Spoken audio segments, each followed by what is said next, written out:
कभी कभी मुझे आश्चर्य होता है कि क्या मैं अपनी व्हीलचेयर और विकलांगता के लिए उतना ही प्रसिद्ध हूं जितना अपनी खोजों के लिए। यह पूछना उचित है कि ब्रह्मांड को किसने बनाया, लेकिन यदि उत्तर ईश्वर है तो प्रश्न केवल इस बात पर केंद्रित हो गया है कि ईश्वर को किसने बनाया। बिना किसी लक्ष्य के आपका जीवन खाली है। यह लक्ष्य ही है जो आपके जीवन को मतलब देता है। मैंने देखा है वो लोग भी जो ये कहते हैं कि सब कुछ पहले से तय है और हम उसे बदलने के लिए कुछ भी नहीं कर सकते, वे भी सड़क पार करने से पहले देखते हैं। चाहे जिंदगी जितनी भी कठिन लगे, आप हमेशा कुछ ना कुछ कर सकते हैं और सफल हो सकते हैं। मैंने जीवन से यही सीखा है कि जो मिला है उसका अधिकतम लाभ उठाओ। मैं बस एक बच्चा हूं जो कभी बड़ा नहीं हुआ। मैं अभी भी ये कैसे और क्यों वाले सवाल पूछता रहता हूं। कभी कभार मुझे जवाब मिल जाता है। यदि समय यात्रा संभव है तो भविष्य के पर्यटक कहां हैं?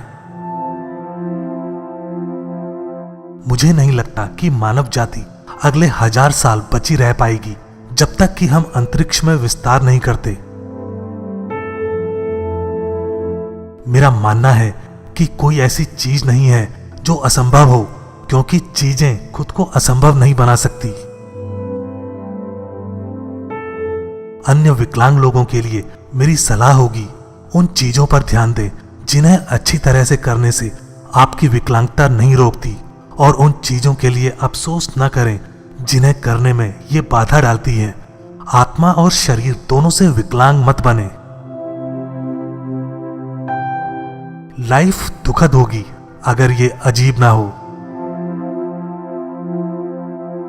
अगर जीवन हास्यास्पद नहीं है तो यह सुखी भी नहीं हो सकता।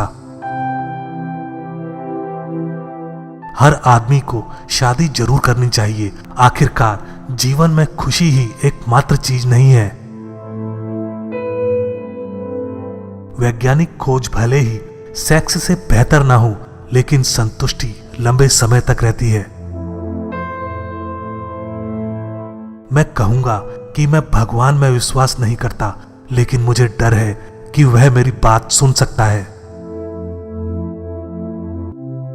इंसान का सबसे बड़ा दुश्मन मूर्खता नहीं बल्कि ज्ञानी होने का भ्रम है। हम बहुत छोटे हैं, लेकिन हम बहुत बड़ी चीजें करने में सक्षम हैं। आप जो भी करें उसे अपना लक्ष्य बना लें। जैसे ब्रह्मांड को समझना ही मैंने अपना लक्ष्य बना लिया है। मेरा लक्ष्य स्पष्ट है, यह ब्रह्मांड को पूरी तरह समझना है। यह जैसा है वैसा क्यों है और आखिर इसके अस्तित्व का कारण क्या है। शांत लोगों का सबसे तेज दिमाग होता है। स्मार्ट लोगों के बारे में बात यह है कि वे मूर्ख लोगों को पागल लगते हैं। गलतियां करना ठीक है, कुछ भी परफेक्ट नहीं होता, क्योंकि परफेक्शन के साथ हमारा अस्तित्व ही नहीं रहेगा। युवाओं के लिए यह महत्वपूर्ण है कि वे आश्चर्य की भावना बनाएं और पूछते रहें कि क्यों। मेरा विचार है कि सबसे सरल व्याख्या यह है कि ईश्वर नहीं है, किसी ने ब्रह्मांड नहीं बनाया और कोई भी हमारे भाग्य को निर्देशित नहीं करता। यह मुझे एक गहन एहसास की ओर ले जाता है। संभवतः कोई स्वर्ग नहीं है और कोई परलोक भी नहीं है। ब्रह्मांड की भव्य डिजाइन की सराहना करने के लिए हमारे पास यही एक जीवन है और इसके लिए मैं बेहद आभारी हूं। यदि आप हमेशा गुस्सा या शिकायत करते हैं तो लोगों के पास आपके लिए समय नहीं रहेगा।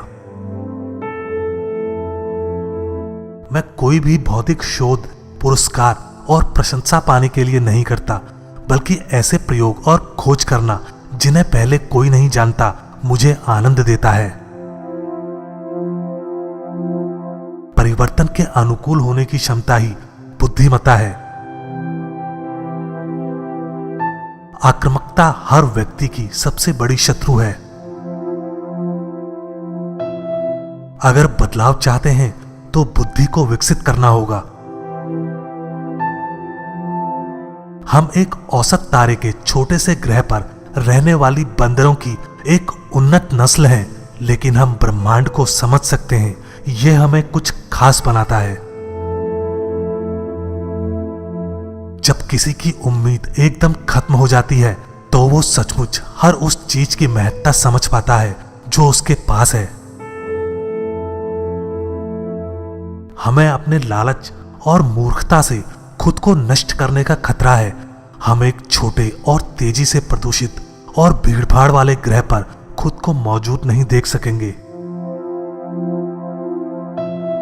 मैं मौत से नहीं डरता, लेकिन मुझे मरने की कोई जल्दी नहीं है। मेरे पास पहले से करने के लिए इतना कुछ है। मुझे हमेशा गर्व रहेगा कि मैंने ब्रह्मांड को जानने में एक महत्वपूर्ण भूमिका निभाई। विज्ञान के क्षेत्र में कई नई खोजें की और लोग मेरे इसी योगदान की प्रशंसा करते हैं।